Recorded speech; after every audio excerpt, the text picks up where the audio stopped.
Assalamualaikum warahmatullahi wabarakatuh. Perkenalkan, nama saya Ulia Rahman. Nomor induk mahasiswa 200205039. Kelas 20A1 Rekam Medis dan Informasi Kesehatan Universitas Duta Bangsa Surakarta. Di sini saya akan menjelaskan tentang sistem endokrin yang diampu oleh Ibu Lisdia Dewi Arini. Dimulai dari pengertian sistem endokrin. Sistem endokrin adalah kumpulan kelenjar yang memproduksi zat kimia atau hormon. Ada beberapa sistem endokrin pada wanita dan laki-laki. Yang pertama, pineal, kelenjar endokrin kecil yang terletak di pusat otak. Hipotalamus, struktur kecil di dasar otak yang mengatur pertumbuhan tulang dan jaringan. 3. Pituitari atau hipofisis, kelenjar endokrin berbentuk oval kecil berlokasi pada dasar otak atau di bawah hipotalamus. 4. Tiroid, kelenjar endokrin terbesar di leher dan berfungsi menstimulasi metabolisme dari sel-sel tubuh. 5. Paratiroid, kelenjar kecil yang terletak di belakang kelenjar tiroid. 6. Timus, kelenjar kecil yang terletak di dada bagian atas di bawah tulang dada, merupakan bagian dari sistem limfatik. 7. Adrenalin, bekerja saat kondisi stres. 8. Pankreas, kelenjar pencernaan yang menghasilkan berbagai enzim. 9. Tempat pembentukan ovum.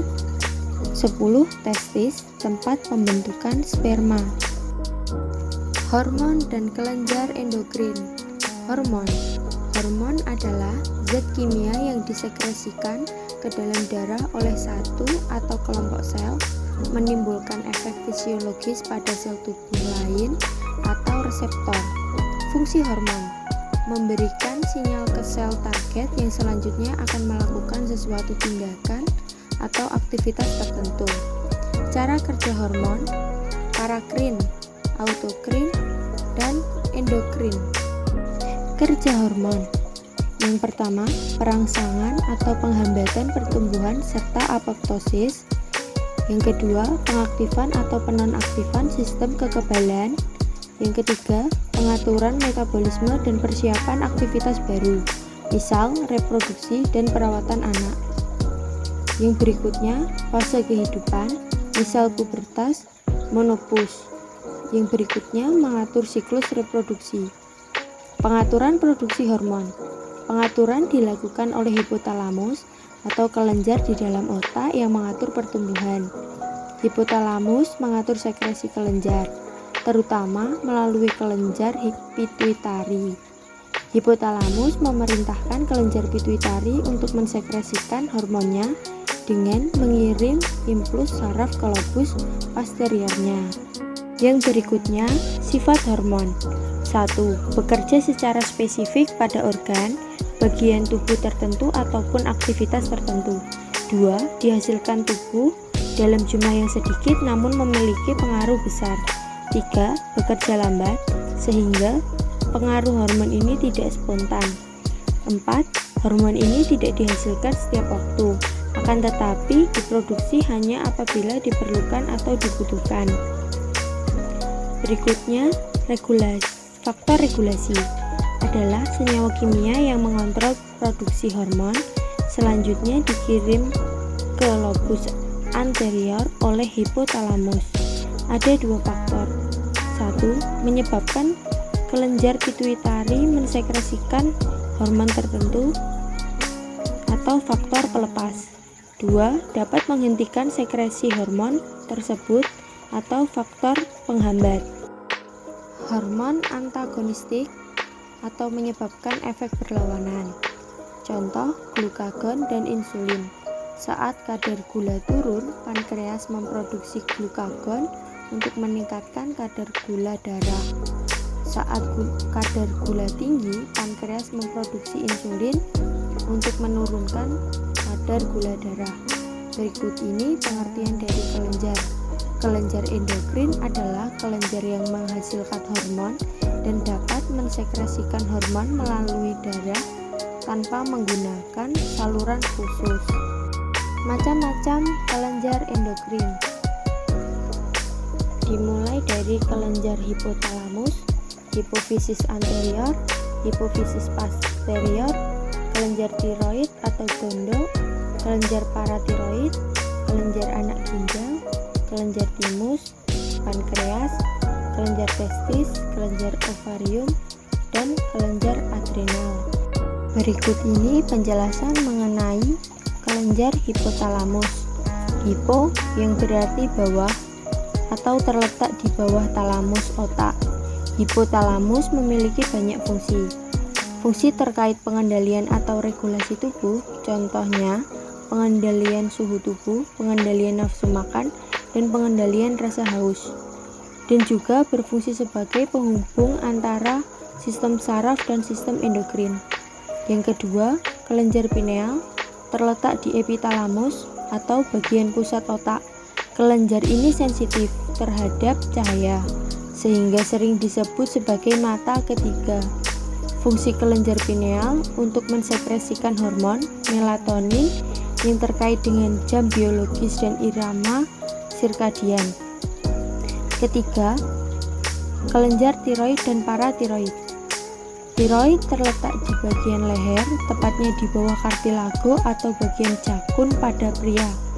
Kelenjar tiroid terhubung dengan dua lobus yang saling berhubungan dan menyelimuti trakea, namun tidak sepenuhnya. Tiroid tersusun atas folikel yang menghasilkan hormon T3 atau T4 dan sel parafolikuler yang menghasilkan hormon kalsitonin. Paratiroid terletak di bagian belakang kelenjar tiroid dan jumlahnya ada 4. Berfungsi menghasilkan hormon paratiroid untuk mengatur kalsium darah. Yang berikutnya, kelenjar timus terletak di dekat trakea, tepatnya di atas jantung dan dilindungi oleh tulang sternum. Selain berperan sebagai kelenjar endokrin, berperan juga dalam sistem kekebalan tubuh, penghasil hormon timosin yang berfungsi sebagai pematangan sel T limfosit pada sistem imun. 5. Pankreas merupakan kelenjar yang bisa berfungsi sebagai kelenjar endokrin atau jadi kelenjar eksokrin. Sebagai kelenjar endokrin, pankreas mensekresikan hormon yang berfungsi mengatur kadar gula darah. Bagian ini tersusun oleh sel alfa, penghasil glukagon, sel beta, penghasil insulin, sel delta, penghasil somatostatin. Ketiga hormonnya akan disekresikan melalui pembuluh darah menuju sel target yang sesuai. Sebagai kelenjar eksokrin, pankreas dapat memproduksi enzim pencernaan yang diproduksi oleh sel inikar. Selain itu, akan menghasilkan senyawa bikarbonat oleh sel sentroasinar. Sebagai kelenjar eksokrin, pankreas memiliki saluran khusus untuk mentransportasi enzim pencernaan menuju usus halus. Berikut ini yang keenam, kelenjar adrenal. AD berarti di atas, renal berarti ginjal, yaitu letaknya berada di atas ginjal dan bisa juga disebut anak ginjal. Kelenjar adrenal memiliki dua bagian berbeda dan juga menghasilkan hormon yang berbeda. Yang pertama, korteks adrenal memproduksi mineralokortikoid, glukokortikoid, dan androgen. Aktivitasnya dipengaruhi oleh hormon dari hipotalamus dan hipofisis. Yang kedua, medula adrenal memproduksi epinefrin atau adrenalin dan norepinefrin atau noradrenalin, di mana aktivitasnya distimulasi oleh saraf simpatik. 7. Kelenjar testis dan ovarium. Kelenjar testis pada wanita pria dan ovarium pada wanita merupakan sistem reproduksi dan bisa termasuk pada sistem endokrin karena keduanya dapat menghasilkan hormon, yaitu hormon reproduksi. Berikutnya, gangguan pada kelenjar endokrin. Yang pertama, gangguan pada kelenjar hipofisis. 1. Gigantisme ditandai peningkatan ukuran tubuh secara menyeluruh. 2. Akromegali ditandai dengan pembesaran kaki, kepala, tangan, rahang, dan jaringan lunak. 3. Hipotuitarisme. 4. Adenoma pada growth hormone. Yang kedua, gangguan pada kelenjar adrenal yang terletak di superior ginjal. Hormon. 1. Mineralokortikoid. 2. Glukortikoid. 3. Adrenal atau androgen dan estrogen.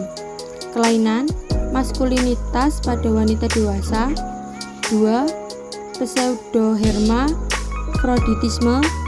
3. Pubertas precox pada anak laki-laki prapubertas. 4. Penyakit Addison atau hipoadrenalisme. Gangguan pada kelenjar tiroid. Yang pertama, hipertiroid. Contoh, growth atau hormon tiroid berlebih akibat produksi yang berlebihan. Penyakit gondok, benjolan besar pada leher depan atau samping. Goiter, pembesaran kelenjar tiroid. 2. Hipotiroid. Contoh, kretinisme. Berikutnya, gangguan pada kelenjar pankreas. 1. Diabetes mellitus dengan gejala mudah haus dan lapar, berat badan menurun tanpa sebab, sering kencing, cepat lelah dan mengantuk. Obat, insulin, dan glukagon. Gangguan pada sistem reproduksi pada wanita. 1. Gangguan menstruasi, amenor primer dan sekunder, sindrom pramenstruasi. 2. Kanker genitalia. 3. Endometritis. Pada laki-laki. 1. Hipogonadisme atau penurunan aktivitas fungsional testis atau kelenjar gonad. 2. Kriptorchidisme atau kegagalan 1 atau 2 testis untuk turun ke skortum. Demikian penjelasan dari saya. Terima kasih atas perhatiannya dan kunjungan ke channel saya. Kurang lebihnya mohon maaf. Semoga ini bermanfaat untuk kita semua. Wassalamualaikum warahmatullahi wabarakatuh.